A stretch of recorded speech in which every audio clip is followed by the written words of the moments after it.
from Dave. He says, you know, with all the chatter about abolitionists in recent times, we never seem to hear much about Harriet Beecher Stowe and her brother Henry Ward Beecher. Why is that? Okay, I'm happy to address those, but I want to just build a little bit on what Kim said to Sure. talk about how we get to become abolitionists, because I mean, I became an abolitionist because of my own experience of being incarcerated in California federal and state prisons for 6.5 years. And even when I went through that, when I came out in 2009, I wasn't a supporter of prison abolition, but I could see from my experience that something dreadfully wrong was happening in those prisons, that an endless line of black, brown, and poor white bodies was coming through the gates, doing 20, 30, 40, 50 years. One person I was incarcerated with in Lompoc was doing 552 years, and it just didn't make any sense. So when I came out, I was put on an electronic monitor, which was supposed to be a reform, an alternative to incarceration, and what I found was that it simply transferred the site of incarceration from the prison cell into my house. Mm-hmm. So that was part of my experiment with looking at prison reform. And after that, I began to do a lot of research into reform. And as Kim has said, the more we reform prisons, the more we create new forms of incarceration. So now we're likely to be using technology to create new forms of what we call E-Carceration if we're going to simply tweak the system that exists. And to address the problem of crime, I think we need to think, what are the underlying causes of crime? It's not lack of policing, it's not lack of prisons and jails, it's poverty, structural racism, inequality, lack of quality housing, lack of mental health facilities, and solving all these problems by punishing people when they're actually victims of a system that's unfair and unequal, and as we know, is historically very racist. Just about 30 seconds before we take a break, James, just, the mention here about not hearing about Harriet Beecher. Yeah, but, I mean, if you got money, you get a good lawyer and you never go to jail. Plus, you can pay your bail.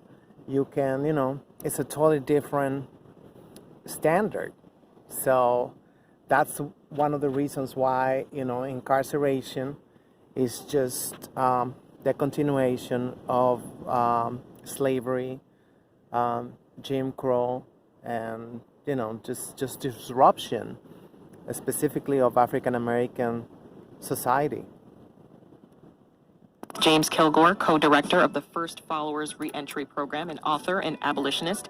Kim Wilson, the prison abolitionist and co-host of the Beyond Prisons podcast. And Nicole. Vendors, and more, all from your home, August 16th through the 23rd. Details at harlemweek.com. Do you have bad credit but need a new car? And so what do you think about what Jamie asks here? What about just not imprisoning non-violent offenders?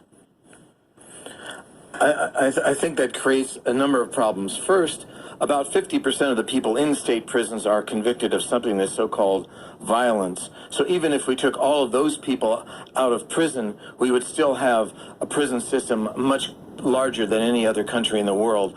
But really what that doesn't do is it doesn't deal with the issues of structural violence. It doesn't deal with the things underlying the underlying causes of the system of mass incarceration.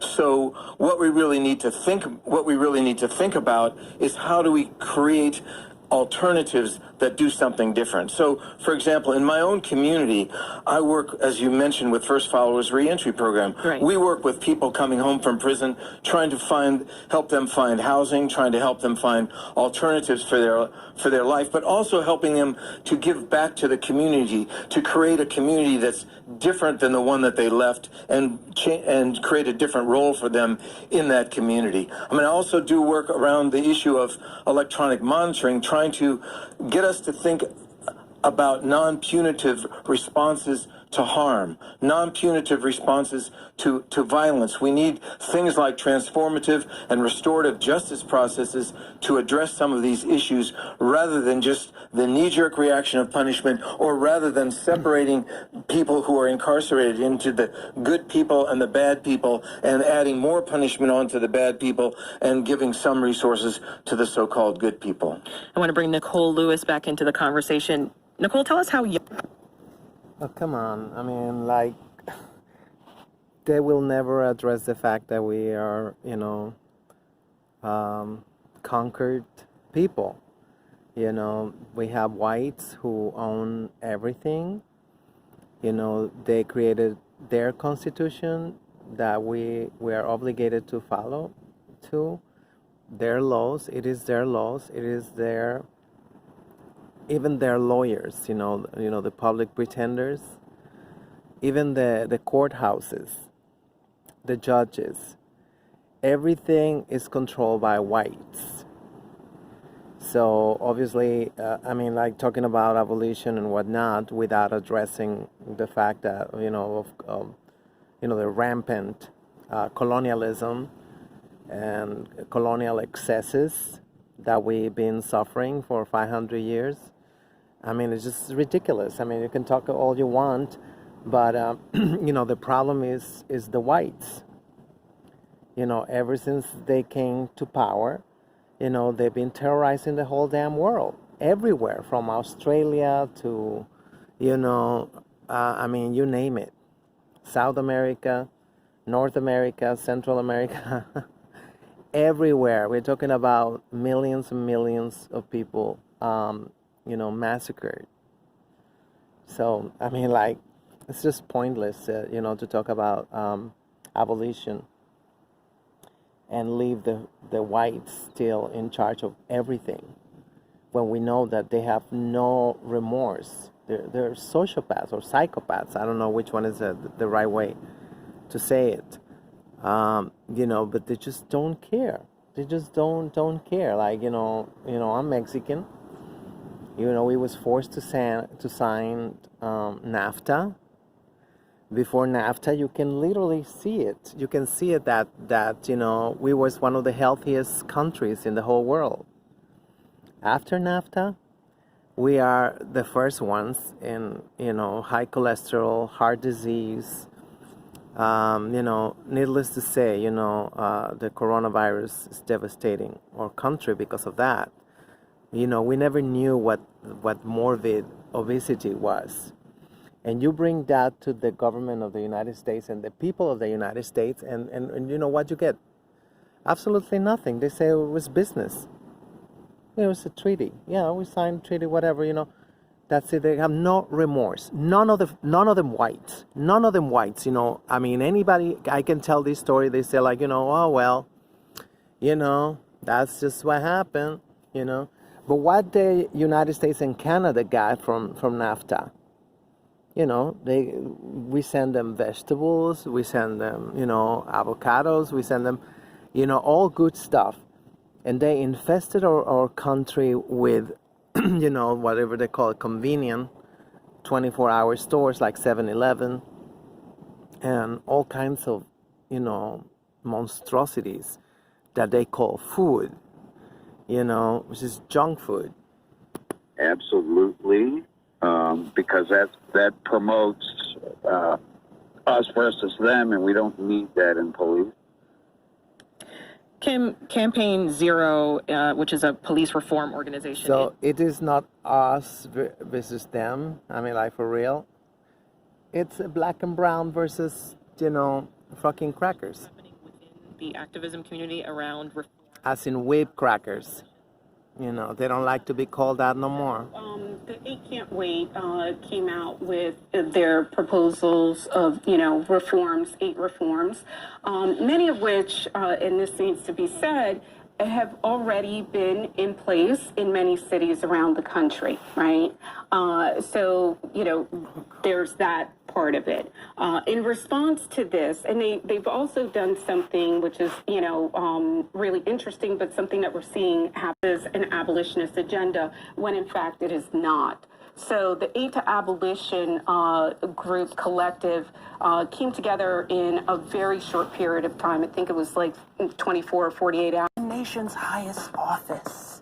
Whenever we look to this White House for some leadership, what we get instead is chaos, division, and a total and utter lack of empathy. By the way, the speakers tonight include Senator Chuck Schumer, Alexandria Ocasio. That's always been the case. What the hell are you talking about? Every president is a monster. It has been a monster. The Bushes, the Clintons, everybody who's been in office, you know, there's not a single president that's been like, you know, half decent. In a cage is just not sufficient. We're talking. I'm sorry. I just want to get some other things in here for you to Chemtrails. address. We're talking to Kim Wilson, prison abolitionist, also James Kilgore, co-director of the First Followers Reentry Program, and Nicole Lewis, a staff writer at the Marshall Project. Let's listen to another listener who felt conflicted about prisons. Hi, this is Lisa in Indiana. I have a number of friends and even some family who have been in prison, and I am all for prison reform. I'm completely against the death penalty, and I have...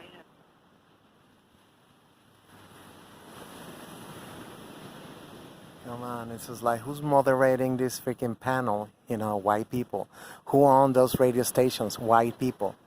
We don't own shit. You know, black and brown, yellow, you know, television, radio stations, newspapers are controlled by the whites. You know, I mean, we pretend, you know, this is a humongous, you know, like fluorescent elephant in the room, you know, and I'm just getting tired of, you know, these idiots, you know, just pretending we all stupid. You know, granted, there's a lot of stupid people, sheeple. Military-industrial complex into communities that have been marginalized, that have been oppressed by mass incarceration, particularly black and brown communities, indigenous communities, LGBTQIA communities, disabled communities. So we really need to be thinking about... Of course, and the fact that we are not even capable of having a conversation about those who have been targeted for more than 400 years, you know, which is our African American brothers and sisters. We cannot even have a conversation without bringing the fucking alphabet soup, without bringing immigration, without bringing, like, you know, it's like we're all just like disposable, you know, like we gotta be grouped, like, you know, like we're all the same. And our situation is not the same. You know, African Americans been here more than 400 years, and they've been enslaved. I mean, chattel slavery, which is nothing. There's nothing you can compare to chattel slavery. You know, you're an object. You're a possession, and you know, obviously, have destroyed them psychologically. And there's no freaking resources for them to get help. A lot of them, they need serious help, for real. I'm not just, you know, being shady or anything. It's just like, and they're forced to live with a fucking rapist every day. And still, you know, like 400 years of that. You know, obviously we want to destroy them. Why? Because they are original men and the original women in this planet. What's going down? It's Panel 5.1, home of the Breakfast Club. It's all wiggly and everything is tie-dyed, and it is definitely a full body experience that, I don't know, awakens you to all the things that you hate and love and don't understand about yourself, and you're just standing there confronted with it. And they always say don't look in the mirror, but do look in the mirror. I mean, it's a little rough at first, but you definitely enter a different realm. And then, like, everything is mandalas and moving. It's like you can feel the pulse of the earth. Illegal recreational use is still around for a small percentage of the population. But for years now, clinical trials have also been testing the potential for psychedelic drugs to treat addiction, pain, and mental health disorders. Some states are even calling for certain psychedelics to be decriminalized for treatment purposes. We'll get to that later on in the hour, but first, we're going to look at a new study increased by 56% between the years 2015 and 2018. Can you tell us more about this? And tell us where you gathered the data and what you were trying to find.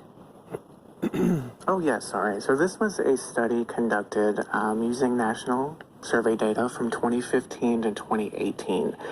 This was the National Survey on Drug Use and Health, and this is an annual survey conducted in the United States every year in the United States, and roughly about